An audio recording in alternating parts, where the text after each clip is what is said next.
Começa agora o podcast de fato. Uma visão popular do Rio Grande do Sul, do Brasil e do mundo.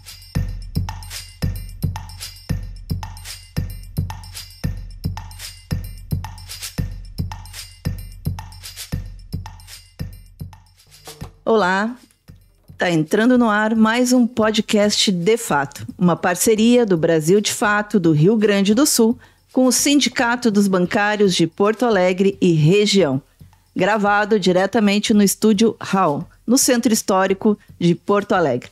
Eu sou Kátia Marco e comigo, no comando do programa, Ayrton Centeno. Salve, Kátia. Dormiu bem, Ayrton? Mais ou menos. Muito quente, né? Horrível. Eu também acordei suando essa noite. Também conosco, o cara que descomplica a economia, D. Real Pereira dos Santos. Olá, Kátia. Olá, Centeno. Estamos aí, de novo. Semana passada, tu andava lá pelo Planalto Central, Dão. Isso, não consegui nem mandar a gravação, né? Passei a semana toda muito ocupado lá, então não deu. Tu estava em negociações no Palácio? Eu gostaria, mas não consegui. Não conseguiu chegar lá. Entrevistada de hoje é da Direção Nacional do Movimento dos Atingidos por Barragens, o MAB.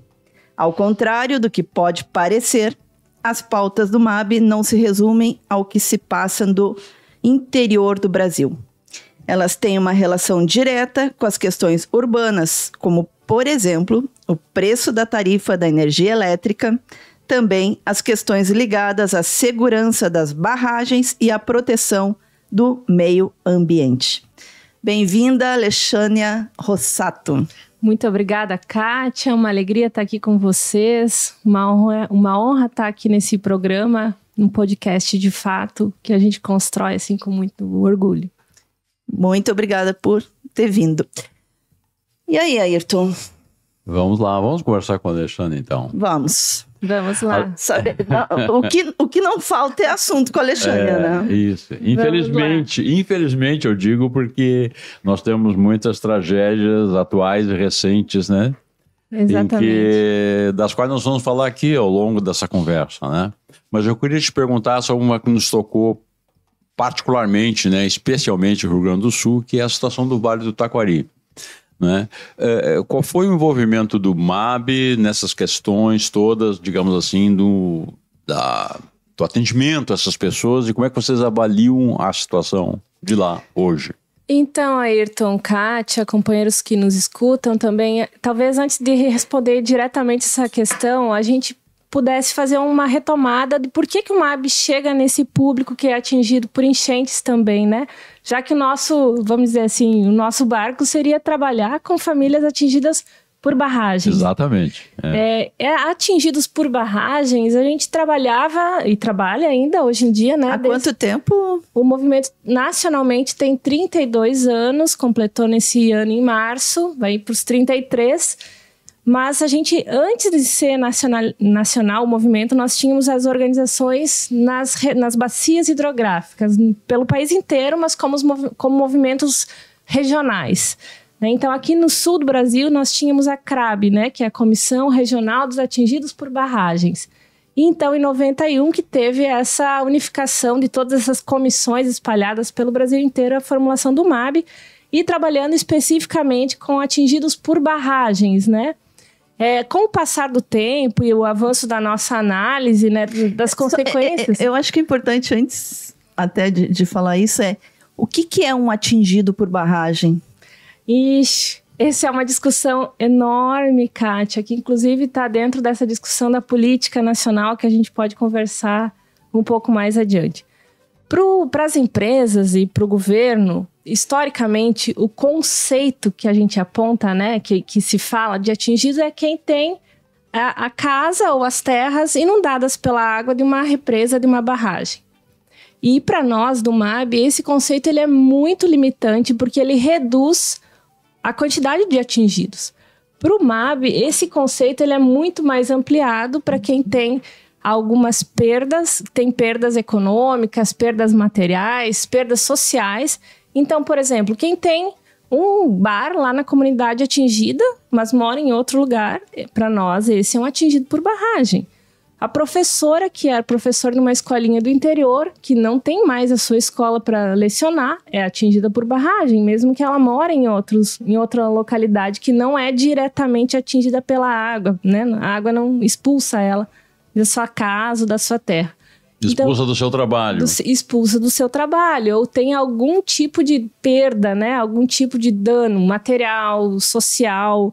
Algumas famílias perdem a história da sua família, né? Tem toda uma construção, os ancestrais, os cemitérios, tudo isso que às vezes são inundados pelas barragens, para nós é considerada aquela população que é de alguma forma atingida.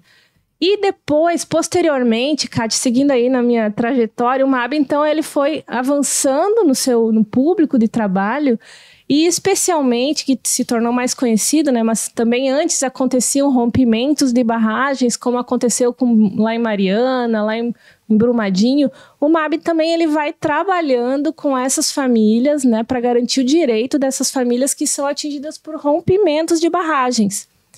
Então, esses casos... Isso se deu a partir de Mariana e Brumadinho? Antes tinha situações, aconteceu na Paraíba, aconteceu em outros estados, mas mais evidente ficou com essas duas situações. Também tem um caso de uma barragem lá no Maranhão, né, que o MAB atua assim, com bastante ênfase, né, e algumas outras situações de barragens menores, com menos impacto. Mas essas duas, para nós, são super emblemáticas, né?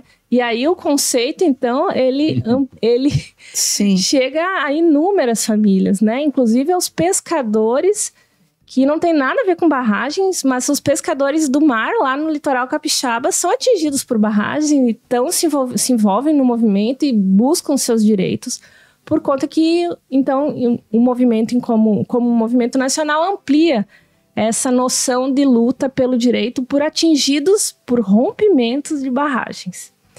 Agora, mais recentemente, com esse debate que o MAB também tem feito das mudanças climáticas, né, dos eventos climáticos extremos, nós temos atuado em situações de grandes cheias, como essa que acontece aqui no Vale do Taquari, aí eu entro na sua questão, Ayrton, né, que não é uma peculiaridade, uma particularidade do Rio Grande do Sul. A gente tem visto no último período, especialmente nesse último ano, como tem sido grave essa situação de famílias, né, que são atingidas ou por desmoronamentos, como no caso de Petrópolis, lá em São Sebastião, né, lá em São Paulo, ou situações como na Bahia, também grandes cheias, né, ou então grandes secas. As águas do norte estão no sul. Eu acho que o MAB vai ter que mudar seu nome. Não ampliar, pode ser, né, esse nome. Não pode ser atingido por de atingidos. De atingidos. Mas tem uma questão que nós trabalhamos com famílias que são atingidas, são ribeirinhas, né? Que trabalham, que moram, que vivem, ou que têm a renda, ou que têm ligação com o rio, com as águas, né? Então, essa talvez seja...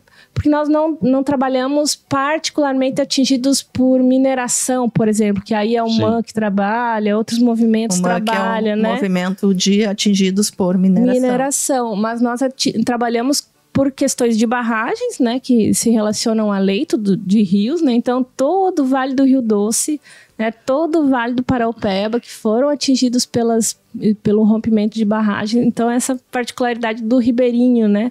Que nos diz mais respeito. E o MAB, ele está organizado em todos os estados do país? Em 19 estados, Cátia. 19 estados nós temos organização.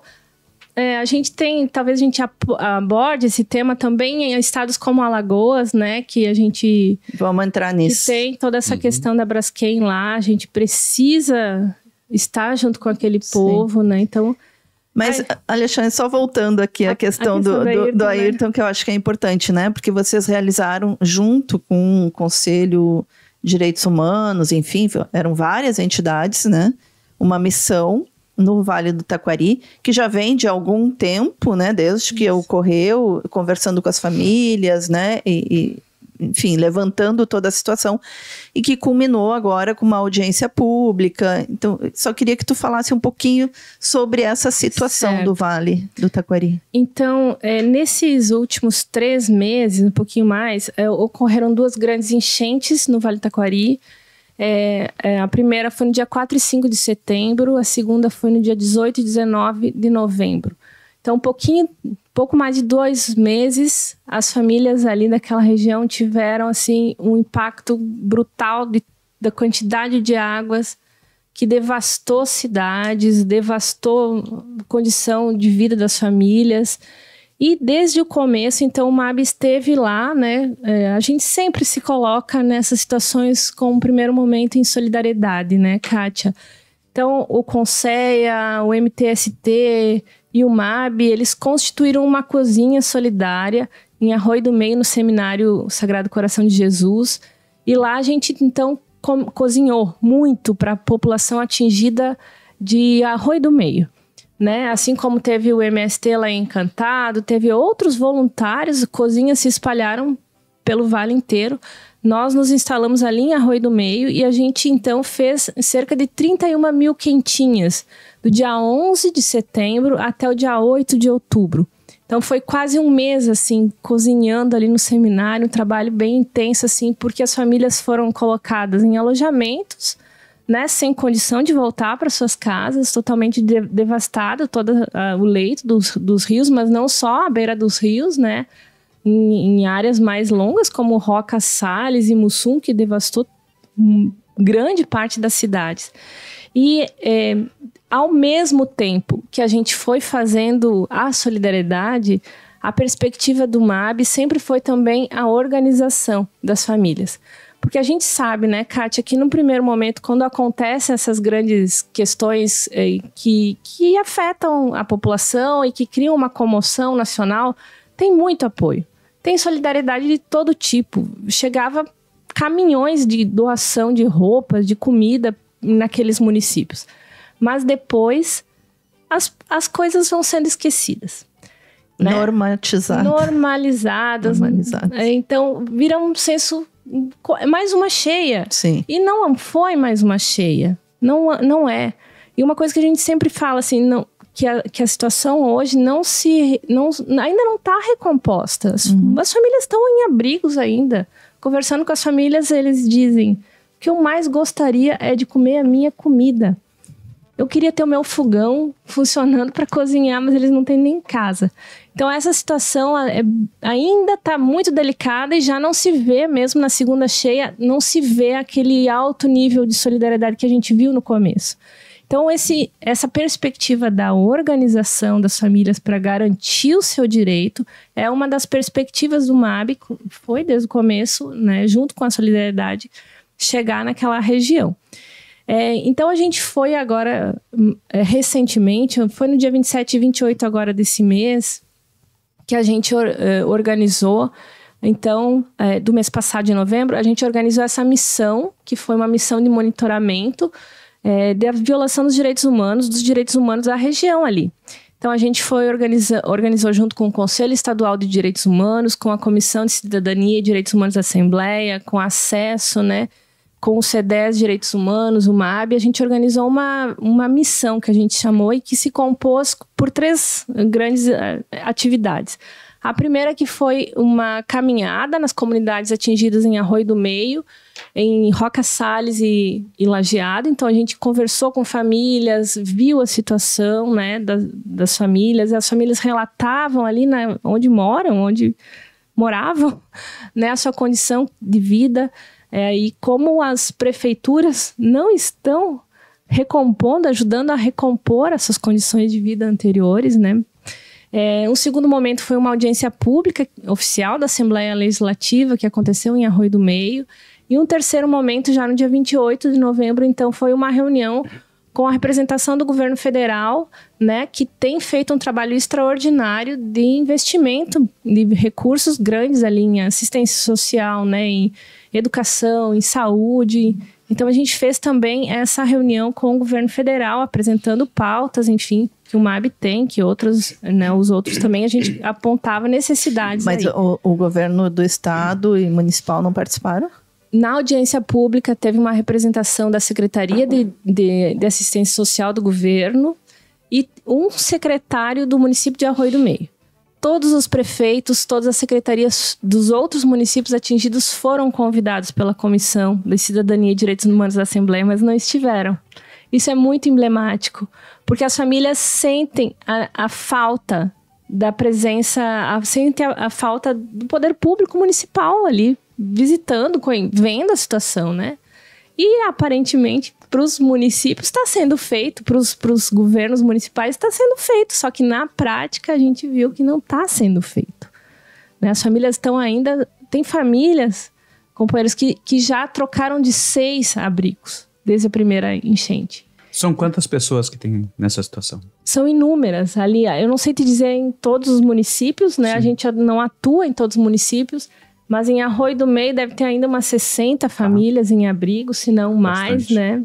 Mas tem ainda toda a perspectiva de pessoas que estão em casas que não têm condição de acolher, que estão em risco, que podem cair, né? E pessoas que foram para casa de parentes. Que não têm aluguel social. Os aluguéis aumentaram absurdamente logo depois da primeira cheia, então... Gente, isso é muito absurdo, né? Capitalismo é isso. Gente, é muito absurdo. Então as famílias que conseguem um aluguel social não conseguem pagar o aluguel, porque aumentou muito e também não tem uma disponibilidade muito grande de aluguéis nos municípios das regiões, né? Então tem famílias que estão ainda amontoadas em várias numa mesma casa.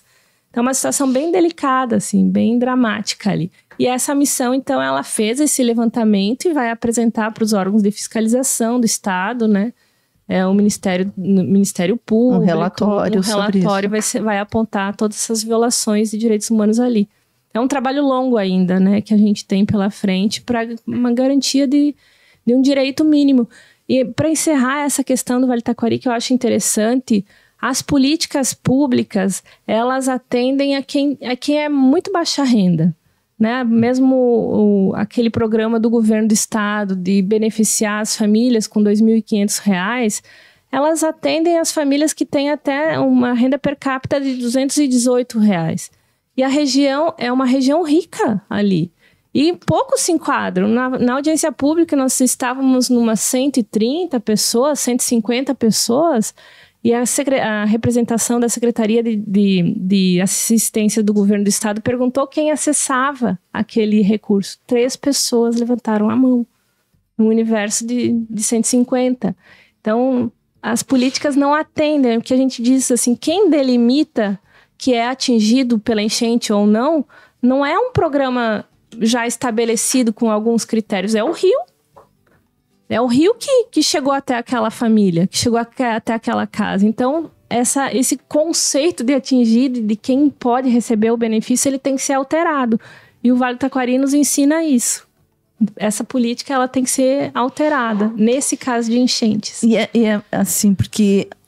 Sim, a pessoa perdeu sua casa ou né, não tem condições de voltar para casa. Isso vai atingir o trabalho dela, porque que condições ela vai ter para trabalhar, isso vai atingir a educação dos filhos, enfim, envolve toda a vida da pessoa. Né? Exatamente. Tem crianças que aí não estão em escolas ainda, porque as escolas foram inundadas ou destruídas. Então, não vão... Ou outras situações estão em alojamentos, em abrigos longe das escolas, e aí as crianças não podem ir para a escola. Então essa também foi uma situação que a missão apurou, né? Muitos relatos nesse sentido. Alexandria, nós tivemos há pouco a COP, né? Onde se decidiu dar um tempo, digamos, né? Para o fim do uso dos combustíveis fósseis, petróleo, gás, carvão. Bom, a energia suja do petróleo, né? Que se fala, né? Ou do carvão. No Brasil, a energia hidrelétrica tem um peso muito grande na nossa produção. E para o MAB, Como é que está vendo essa questão das hidrelétricas? Porque a origem, como tu acabaste de dizer, a origem do MAB é essa, né? É essa grande batalha contra a devastação que também causam as hidrelétricas. Como é que vocês estão vendo isso, né? O Brasil precisa de mais hidrelétricas ou não? Essa é uma boa pergunta, Ayrton.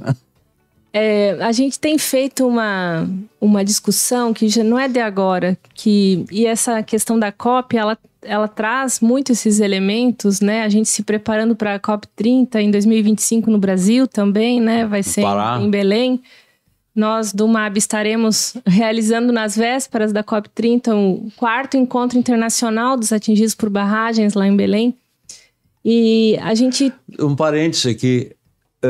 Existe um movimento que está presente em que outros países, assim, quando fala em encontro internacional? Em inúmeros países da América Latina e América Central, e na Europa, na África. E a partir do Brasil já existiam atividades semelhantes lá? O MAB, ele provocou, vamos dizer assim, né? Ele intencionalizou a organização do movimento dos afetados por represas na América Latina e América Central, mesmo que já tinha movimentos isolados, a gente fez um movimento de articular esses movimentos nacionais. É uma internacional do...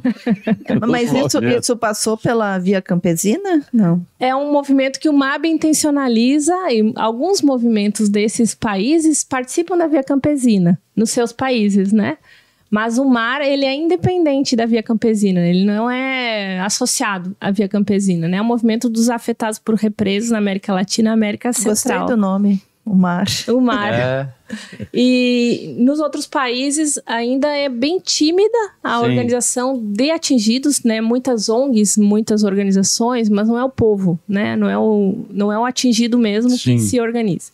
Então, a gente tem feito esse esforço já há um tempo de aglutinar, de aproximar, de estabelecer relações. Esse 4º Encontro Internacional, então, ele tem também esse objetivo de aproximar. Vai ser nas vésperas da COP.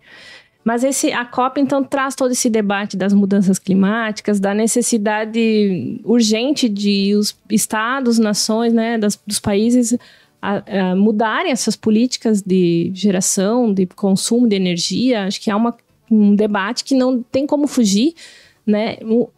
A questão do combustível fóssil é um negócio dramático. A gente vê o que tá, né? Essas grandes cheias, essas grandes secas, tudo isso a gente sabe de onde vem, né? É parte, né? A queima das florestas, tudo isso também tá no bolo. Mas o que a gente discute com relação ao petróleo e à energia elétrica, a gente diz que a energia elétrica não é uma energia limpa. Tem essa discussão da energia elétrica como uma energia limpa. Mas na medida que tu expulsa centenas, milhares de famílias de uma área e tu não reassenta, tu não reindeniza, as famílias são um problema a ser tirado daquele lugar, não é uma energia limpa. Como vai ser uma energia limpa se aquela família que historicamente, por gerações, morou ali, é jogada para um canto ou para as periferias da cidade? Tem um aspecto ambiental também, né? O aspecto ambiental que destrói quilômetros, dezenas de quilômetros de área. O Brasil perdeu uma das suas referências quando fez Itaipu, que perdeu 7 quedas, né? 7 quedas, mas tem todo o exemplo das barragens na Amazônia, que é dramático, né? Belo Monte. Lá no Rio Madeira, a Santo Antônio e Giral, né? Os projetos de barragens que a gente lutou e embargou, conseguiu trancar no Rio Tapajós. Então, todas essas grandes barragens... Mas tem o argumento que isso é o ônus do progresso. Mas não precisamos de energia. Daí é a questão que o Ayrton me pergunta. Nós precisamos de mais barragens? Não precisamos, Kátia. Não precisamos construir mais barragens, porque as turbinas, nem todas as barragens do Brasil são ligadas. Elas são desligadas porque não precisa. Se nós precisássemos de energia elétrica, acionava as turbinas de todas as barragens e daí produzia, mas não precisa. Principalmente no período da pandemia para cá, e na pandemia a gente teve esse caso, né, com um pouco da diminuição do consumo pela queda da demanda na indústria e tudo isso. A gente, então, daquele momento ainda não teve toda a demanda que tínhamos antes da pandemia. Então, não precisa de energia, tanto que As barragens, os donos das barragens, que a maioria é privado hoje, eles jogam fora, né? Abrem as comportas, não deixam gerar energia, porque o sistema nacional brasileiro ele é inteligentíssimo, um dos melhores, mais eficientes do mundo, porque ele liga todas as usinas geradoras e agora as eólicas, né? As térmicas, liga tudo num sistema único. E se falta água na região sul do Brasil, na região norte que produz, tem bastante, os lagos cheios, podem trazer energia para o sul. E vice-versa, no nordeste. Então não tem essa necessidade de construção de energia. Tanto que as barragens aqui no Rio Grande do Sul, na divisa com a Argentina, tem um compromisso do governo federal de não construção. Ali na barragem de Panambi e Garambi, né? São as da bacia do Rio Uruguai. Da bacia do Rio Uruguai, as últimas lá embaixo, né? Lá em Alecrim, naquela região. Não tem necessidade de construção, né? Daquelas barragens. São aquelas próximas a São Borja, né? Um pouquinho mais acima do rio de São Borja, né? Acima. Ali na divisa com a Argentina, mas acima de São Borja. Então tem toda essa discussão que a gente faz. E uma outra questão que aí a Kátia colocou no início. Nós temos são 85% da matriz elétrica brasileira é oriunda da energia hidrelétrica, que é uma energia barata de ser produzida. Tem o custo lá da construção da barragem, né, da operação, mas depois, mesmo antes de amortizada o custo todo, o custo da geração hidrelétrica é o mais barato que nós temos. Né? E por que? Aí eu pergunto assim, por que nós temos que pagar uma das energias mais caras do mundo? Por que nós temos que pagar? Então, é isso que a gente questiona, né? E é uma coisa que a gente coloca, Kátia, assim, que é uma... É muito mais cara. É muito mais cara. Dá pra gente comparar, assim? Nosso estudo, os estudos que o MAB coloca, assim, que uma usina amortizada já paga, depois de 30 anos, que o povo brasileiro vai pagando um pouquinho na sua conta de luz, ele teria o custo, o quilowatt a 10 centavos.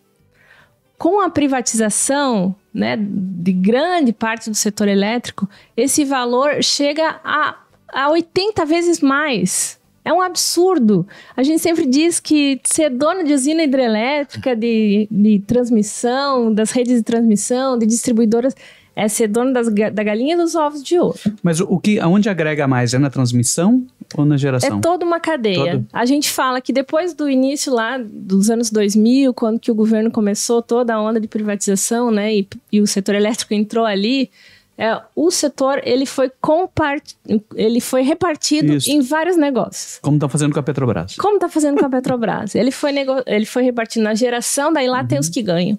Foi repartido na distribuição, lá tem os que ganham. Foi repartido também nas distribuidoras aqui, no caso a CE Equatorial aqui, depois da privatização. Todos têm uma fatiazinha que ganha. No bolo todo, quem paga a conta é o trabalhador. E o trabalhador pobre, né, é o que mais paga a conta, cara. Porque se no montante geral, o preço que o rico paga é o mesmo que o pobre paga. Mas no montante de quem recebe, se o pobre paga 30% do seu salário na conta de energia... Sim, na proporção. Paga muito mais.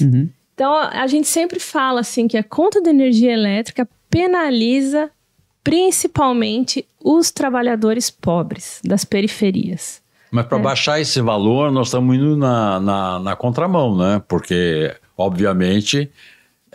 com a privatização, nós estamos, digamos assim, consolidando esse abismo entre o valor daquilo que é gerado e aquilo que é cobrado na outra ponta. Né? É uma discussão que nós teríamos que mudar estruturalmente.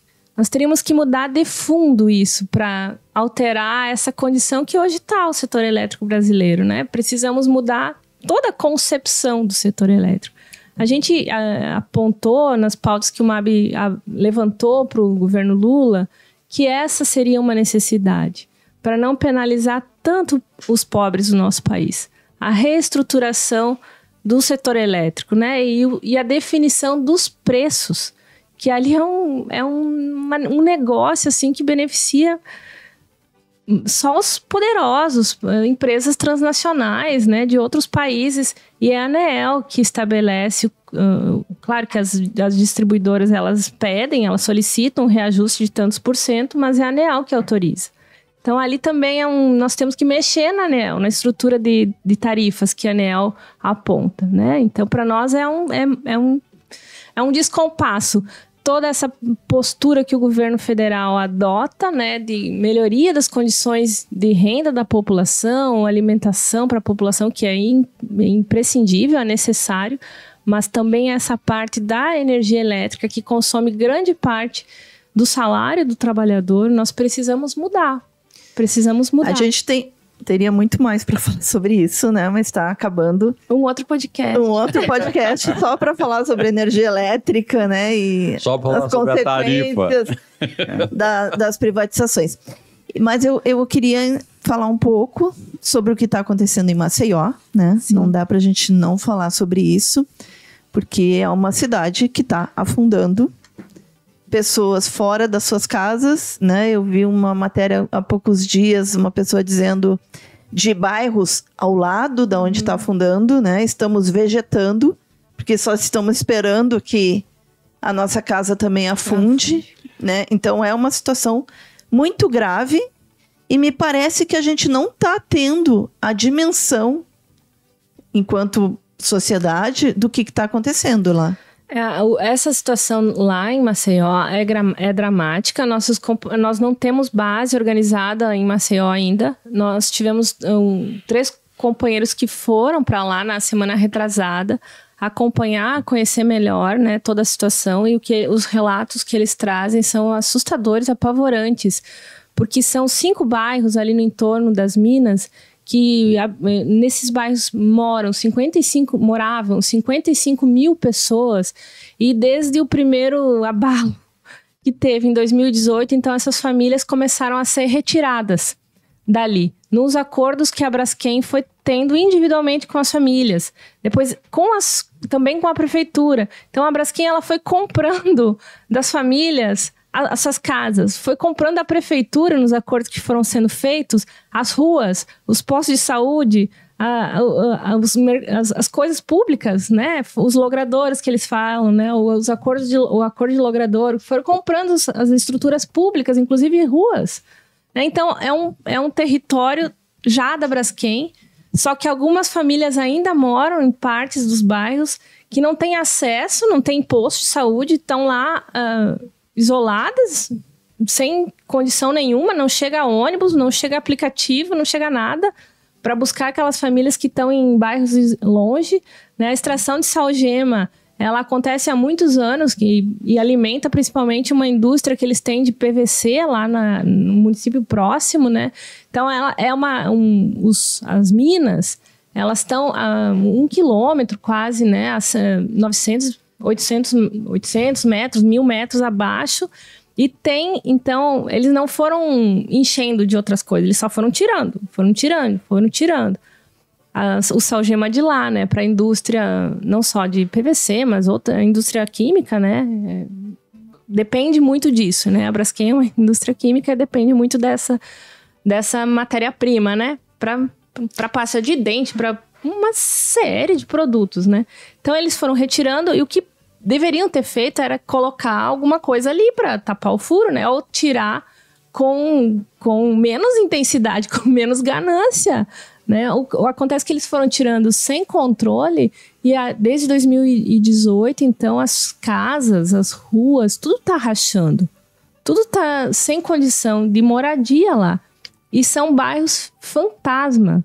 O que eles falam, assim, que é uma situação de assim, uma área enorme da cidade, 20% da cidade de Maceió tá nesses 5 bairros, né? E tá uma cidade fantasma, com algumas regiões isoladas, né? Zonas de exclusão de famílias que eles dizem que não estão em área de risco. Então, se tem uma rua aqui, assim, pelos laudos, de um lado da rua é área de risco, mas do outro lado da rua não é área de risco. Como? Então, aquela família do outro lado da rua não foi realocada. Essa do lado de cá foi realocada. Então, é uma situação muito, muito estranha. O que espanta nesse negócio é porque isso é uma coisa ainda do tempo. Começou com outra empresa, ainda do tempo da ditadura. Isso. Ainda era nos anos 70, né? Era uma outra empresa que depois foi absorvida pela Braskem, etc. Agora, o que me espanta, ou não me espanta tanto, considerando-se a ausência de fiscalização nisso e a frouxidão disso, é o seguinte: como permitem esburacar minas, esburacar uma cidade? Né? Porque Mina está um pouco afastada da cidade, né? E é embaixo de uma lagoa também. Embaixo de uma lagoa, que é um patrimônio ali também, né? Tem áreas pescadores ali. Isso, tem áreas de preservação ambiental. Exatamente. Então, não é fácil de aceitar, de compreender uma lógica nisso. É um festival de erros. É um festival de erros ou de omissões, ou de cumplicidades, enfim. Com a conivência de muitos também, né? Ayrton, do Ministério Público, dos órgãos de fiscalização ambiental, né? Uma série de descasos ali. Exato. E aí, se tu for ver quem a Braskem financia, né? Então, aí a gente vai vendo as relações espúrias que acontecem. E ali é muito complexo o arranjo político em Alagoas, né? A terra do Collor, tem todo do Lira, então tem todo um arranjo político ali muito complexo. Né, que nós no MAB ainda estamos entendendo. Estamos estudando como é que se comporta também isso, porque não adianta se colocar e organizar a população. E lá tem um movimento dos atingidos pela Braskem lá, né? Um MAB. É o MAB. E que é um movimento bastante fortalecido já de longa data, né? Desde 2018 eles têm uma luta bem, bem importante ali, né?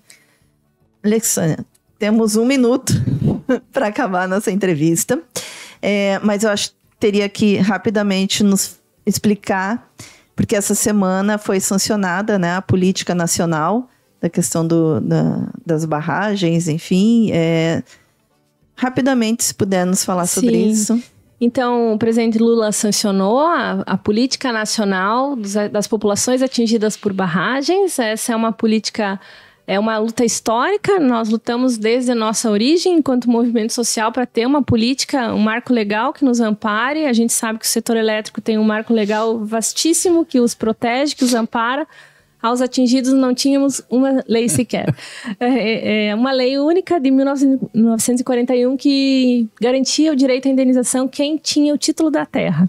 A quem tem o título da terra é garantido. Mas da terra inundada.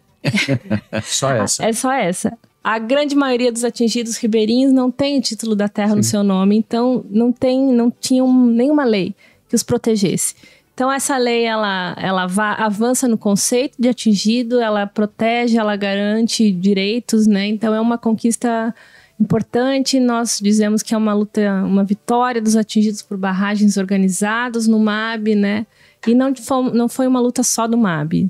É uma luta importantíssima de vários setores que nos apoiam, que também reconhecem que os atingidos têm direitos a ser garantidos, né? E é uma dívida, de certa forma, é uma dívida que o Estado brasileiro está pagando, está começando a pagar aos atingidos por barragens. E isso o Lula reconheceu em 2009, que o primeiro presidente que reconhece que o Estado brasileiro tem uma dívida com os atingidos por barragens foi em 2009.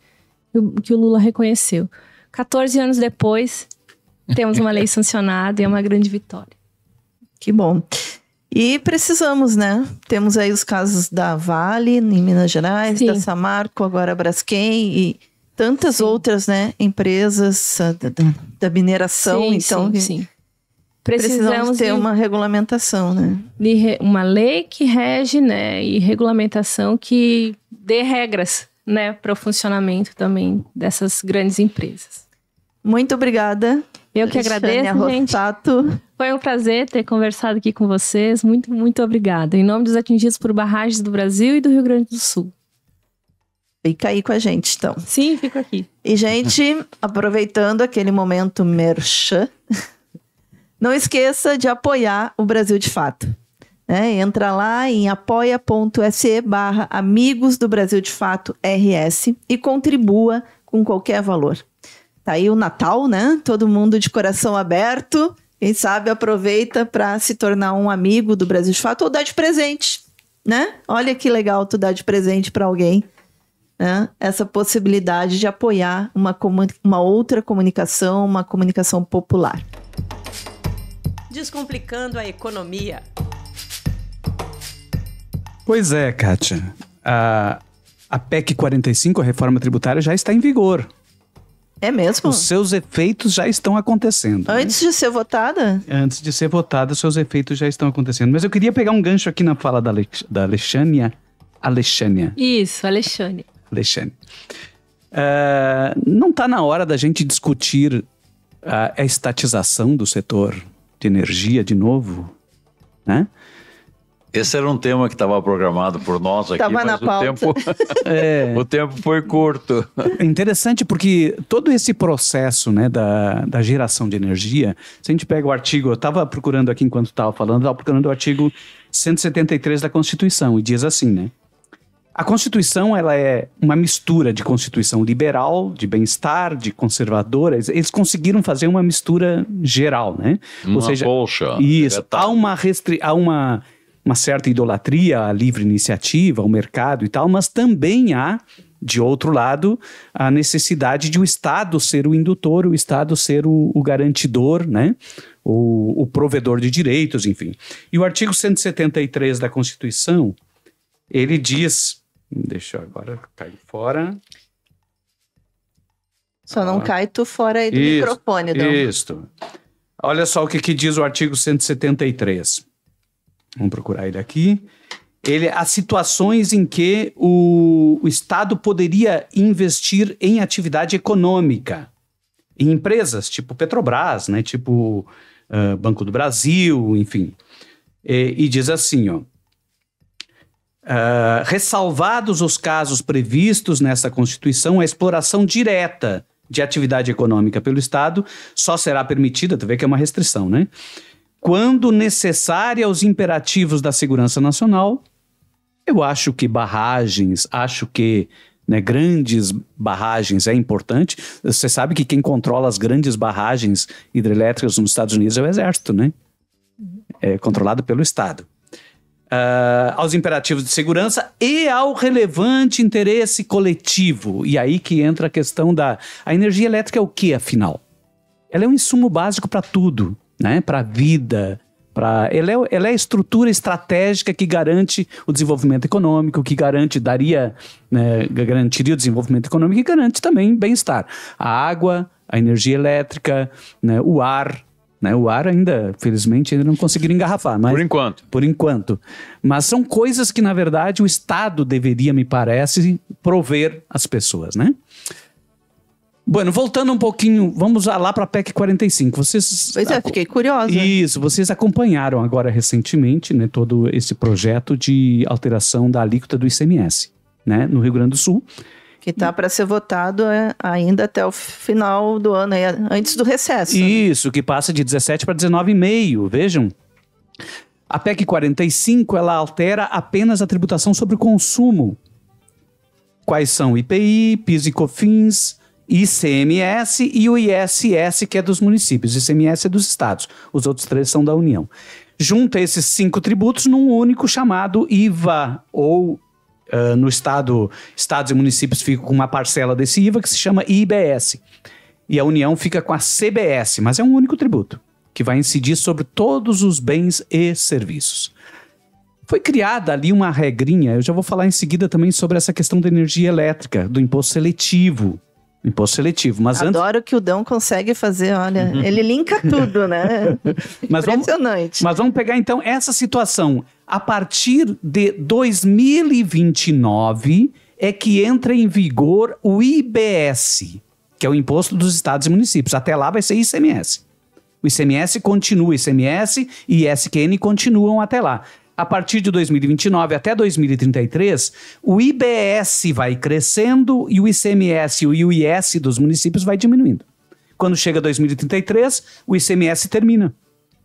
E o ISS termina e fica só o IBS, substituindo esses dois. Só que esse IBS vai ser arrecadado nacionalmente, por todos os estados e municípios, mas nacionalmente. Não é o estado que arrecada para si. Ele arrecada e entrega para o comitê. O município arrecada a parte dele e entrega para o comitê. Ele não fica com o dinheiro que ele arrecada. Mas aí como é que ele vai... Que dinheiro ele vai ficar? Ele vai ficar com uma distribuição desse volume todo. Como será distribuído?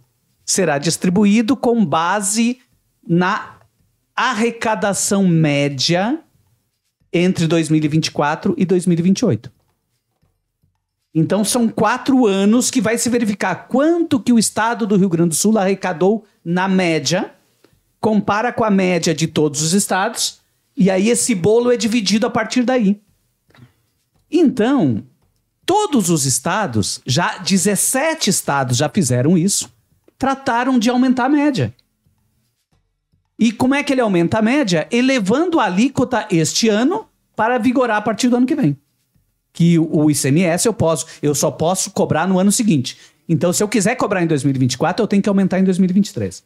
Então, o estado do Rio Grande do Sul está aumentando a alíquota, outros 16 estados estão aumentando a alíquota para poder aumentar a média. Quando aumenta a média, aumenta a participação deles no bolo que eles vão receber a partir de 2029. Porque a partir de 2029, eles não vão receber diretamente do que eles arrecadam. Eles vão arrecadar, entregar para o comitê e o comitê distribui. Só que distribui proporcionalmente a esta média. Então, desde o início, a gente discutia na questão da PEC 45. Vai aumentar a carga sobre o consumo. A gente achava que ia aumentar a carga sobre o consumo porque lá no final as alíquotas seriam mais elevadas.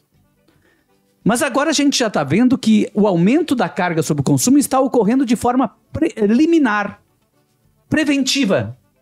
Eles estão aumentando a carga sobre o consumo já agora para que a partir de 2029 se preserve o volume de arrecadação dos 4 últimos anos. Né? Então, esse é uma situação que tende a aumentar a regressividade do sistema tributário, porque a gente sabe, e a Alexandre falou rapidamente aqui, né, que o tributo sobre o consumo onera mais o mais pobre, né? A energia elétrica onera mais o mais pobre, porque o mais pobre gasta toda a sua renda no consumo.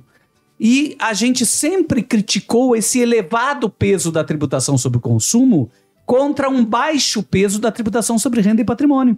Agora, como eu já estou elevando a tributação sobre o consumo, a tendência é que ele promova ainda mais desigualdades sociais. Além disso, nós vamos ter uma desoneração total do setor exportador. Se hoje o setor exportador não é 100% desonerado, porque tem parcelas de tributos que ele não recebe de volta. Agora, a partir da PEC 45, ele vai receber tudo de volta. Todo o setor exportador? Todo o setor exportador, inclusive do agro, do minério. Eles vão ser 100% desonerados. Ora, se eles serão 100% desonerados, então o Estado perde a arrecadação. Da onde que o Estado vai buscar essa arrecadação? Aumentando a alíquota sobre o consumo. Sobre energia elétrica, sobre serviços, sobre compra de alimentos, enfim, vai aumentar a alíquota.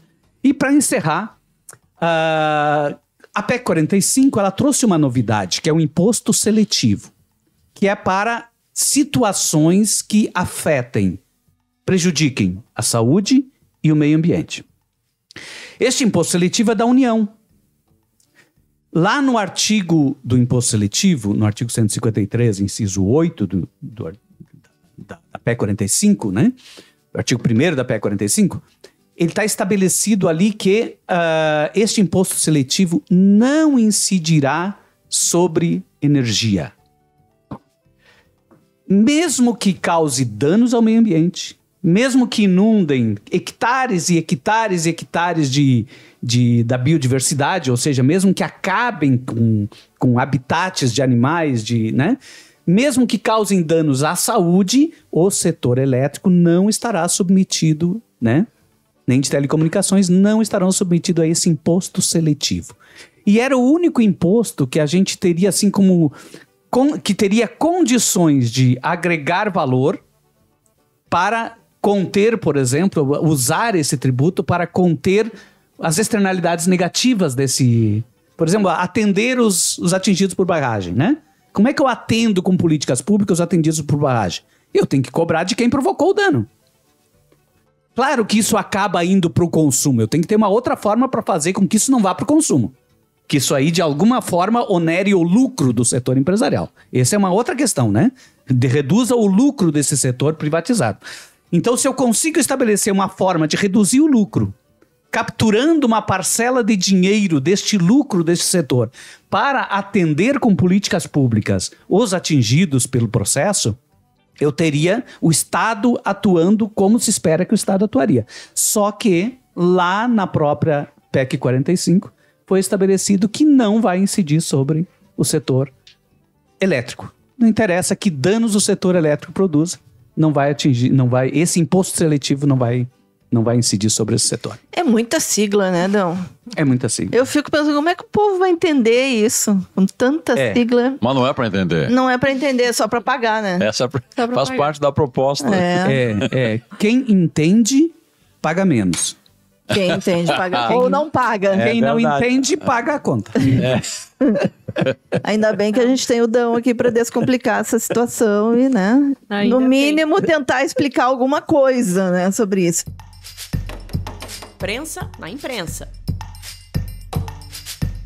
Vamos nessa. Olha, relembrando, na última semana do seu governo, o Bolsonaro, ele fez o seguinte, ele extinguiu a Comissão de Mortos e Desaparecidos.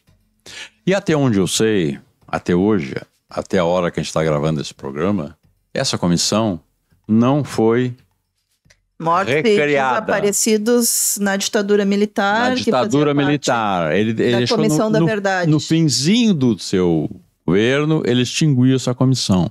Era uma comissão que tratava da memória, tratava de buscar esclarecer o que havia acontecido e de buscar os restos, inclusive, das pessoas cujos parentes, pais, enfim, nunca puderam sepultar. Né? Então, e chama a atenção que ela não foi recriada até hoje. Bom, eu acho que isso é um indicador muito forte do interesse, da certa apreensão que, apesar de tudo, o governo continua mantendo diante dos quartéis, né? Porque é o mínimo que se espera que isso tivesse acontecido. Muito bem.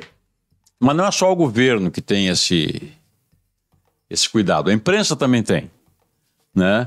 E que eu acho que é um forte indicador de como a nossa redemocratização, que começou lá em 1985, ela continua em processo. É um negócio que não acaba. Está sempre buscando algo que ficou para trás. Né? Pois bem, então, eu vejo que a imprensa, a mídia, tem uma reverência especial pelos quartéis. Era assim na ditadura, aí houve o governo Bolsonaro e agora o governo Lula e voltou essa história da reverência perante os quartéis. Por que eu digo isso? Eu acho que essa cautela, inclusive, do governo, é alimentada pelo tratamento. O tratamento que a mídia dá a certas informações procedentes da caserna. Claro que o governo tem por si só, não precisa da mídia para ter cautela com os militares. Mas a mídia, digamos que reforça isso. Por que eu digo isso? Volta e meia aparece, né? Volta e meia aparece na mídia, especialmente na mídia impressa, o seguinte: tal medida do governo, geralmente uma medida de cunho civilizatório, não foi bem aceita pelos quartéis. E a fonte é um alto oficial, um general, só que jamais nominado. Nunca é nominado. É sempre uma fonte, alguém diz que aquilo causou um mal-estar, né? Um desconforto nos quartéis. Não, são muitas medidas, e essa da Comissão de Mortos Desaparecidos deve ser uma dessas. E milico não gosta de desconforto. Não gosta de desconforto, né? E essas coisas vêm sempre off the record, né? Sem o nome da informação. Eu até posso, teoricamente, se eu não tiver nenhum escrúpulo de ordem ética, eu posso inventar isso, entende? Se eu sou um jornalista, eu posso inventar esse negócio e escrever, olha, uma fonte assim, assado, qual a fonte? Não posso revelar a fonte. Entende? Não, essa questão de não revelar a fonte é um outro dado e tal, que é uma proteção da fonte, tudo bem. Agora, o fato desse tipo de coisa vir sempre escondido, né, sem nunca, ela cria essa possibilidade de alguém mal intencionado fazer esse tipo de coisa. Então, É o fantasma que ronda. Né? Então, mas o que eu acho é que a imprensa ela não pode se prestar a ser correia de transmissão para esse tipo de coisa. Né? Ela não pode ser montada por uma fonte. Né? Uma fonte mal intencionada muitas vezes. Né? Então, não é papel da imprensa. E isso acontece muito, eu vejo muito isso na imprensa escrita, especialmente. Ela não é papel dela servir de biombo para os militares ameaçarem o governo. Tem? Por isso que eu digo que a nossa redemocratização ainda continua naquele processo. Tem? Claro que o governo Bolsonaro ajudou a piorar isso, né? Mas, em suma, agora estamos num governo que é um governo de centro-esquerda, o que seja, um governo democrata, e estamos com o mesmo problema. Então, os generais sentem um mal-estar. Então, eu vou dar a minha sugestão particular para quando os generais sentirem um mal-estar. Cuidado! Não, é com a melhor das intenções. A mais pura das intenções. Eu acho o seguinte, ó. Se tá um mal-estar, tem um mal-estar, toma um chá de boldo. Melhora na hora. Melhora na hora. Acabou a compra de Viagra, né? Então... Melhora. Não, o Viagra vai criar um tumulto. Melhora um chá de boldo. Entende? Se não gostarem de boldo, usa camomila, por que não? Melissa. Funcho. Tome funcho. E não amole a nação. Espero que isso não nos traga problema. Toma um chá de boldo também. Bom, gente, estamos chegando agora àquele quadro final. Mas antes disso, não esqueça de curtir, compartilhar o nosso podcast, comentar, mandar sugestões. E também vou lembrar para vocês, né, que nós temos aqui no Sindicato dos Bancários o Cine Bancários. É um dos últimos cinemas de calçada de Porto Alegre e que traz o melhor do cinema brasileiro e latino-americano. Essa semana ele continua com os filmes Pedágio, às 17 horas, e Puan, um filme argentino, uma comédia sensacional. Estou me programando para assistir. Em cartaz às 15 Tem e às 19 muito boas horas. críticas, Puan. Muito boas, né? Eu li algumas também e gostei muito. E no final de semana, gente, ó, super programa, hein? No sábado e no domingo, às 19 horas, vai ter a pré-estreia do filme Propriedade, que entra em cartaz, né, na outra semana, que é um filme de direção do Daniel Bandeira, e que, rapidamente, vou trazer aqui a sinopse, né? A Teresa e seu marido viajam para a fazenda da família para se refugiar da violência urbana. Mas lá se deparam com uma revolta dos trabalhadores locais, alarmados pela perda iminente de suas casas. Olha os movimentos sociais aí, né? Qual é o papel dos movimentos sociais? Teresa se tranca em seu carro blindado, incapaz de dar a partida enquanto os trabalhadores tentam comunicar-se com ela ou tirá-la à força. A camada de blindagem que separa esses dois universos pode não ser suficiente para conter o medo e a violência que cresce a cada minuto. Então fica aí a dica, filme Propriedade, sábado e domingo, às 19 horas, no Cine Bancários. Figuraça da semana. Já votei nele, vou votar de novo. Vai. Vou votar de novo. Não, eu continuo insistindo. Eu acho que essa semana ele até merece, eu sou perseverante. A minha figuraça da semana é muito óbvia. A minha figuraça da semana é o Flávio Dino. É a segunda vez que tu repete, né? É a segunda vez. Estou insistindo. Faz uns 3 meses. É o Flávio Dino. Que onde deu bom, mais não precisa nem argumentar, né? Não. Foi, aliás, momentos hilariantes aqui ali na sabatina do Flávio Dino. Enfim, Flávio Dino. Aliás, gente, vale a pena, né? Assistir pelo menos alguns momentos das 10 horas de sabatina do Flávio Dino no Senado e na Câmara, né? Porque realmente foram momentos de grandes aulas. Eu me lembrei do depoimento do João Pedro Stedley na CPI do MST, aliás. Eu vou seguir o voto, Ayrton. Que milagre! Que milagre! Eu também vou com Flávio Dino. Salve, salve, viva, viva Flávio Dino. Não sei se tu tem alguma proposta, Alexandre. Tem alguém que tu... Eu vou fazer coro ao que vocês estão apontando aqui. É unânime. Não é possível. Não, Dino. só o Flávio Dino pra acontecer, gente. Nós nunca tivemos unanimidade aqui. Não, e ontem, passando pelo Parcão, o pessoal ali da extrema-direita, eles estavam ali com piquete. Não, é o Flávio Dino no STF. Então, por isso ele merece o nosso... Teve manifestações apontamento. super massivas, né? Essa semana. Sim. Nem tanto, mestre. Isso. Chegaram a interromper a esplanada dos ministérios, achando que ia ter uma grande mobilização lá. Só que não. Gente, então a nossa figuraça da semana é o futuro ministro do STF, Flávio Dino. Ficamos por aqui, mais uma vez, te convidar para ser nosso amigo, nossa amiga, apoiar financeiramente o Brasil de Fato, RS. Pode contribuir com qualquer valor, R$20, R$30, R$50. Pode ser até R$1.000 por mês, né? Dependendo da tua capacidade financeira e abertura do coração. Entra lá em apoia.se/amigos do Brasil de Fato RS. Tem igrejas que pedem mais que isso, né? Claro. Ainda mais nessa época de Natal, né? Entra lá no nosso site e contribua para continuarmos a construir uma outra comunicação. Curte, compartilha, fica conosco e nos encontramos na próxima semana. Você ouviu o podcast de Fato, uma produção do Brasil de Fato, Rio Grande do Sul.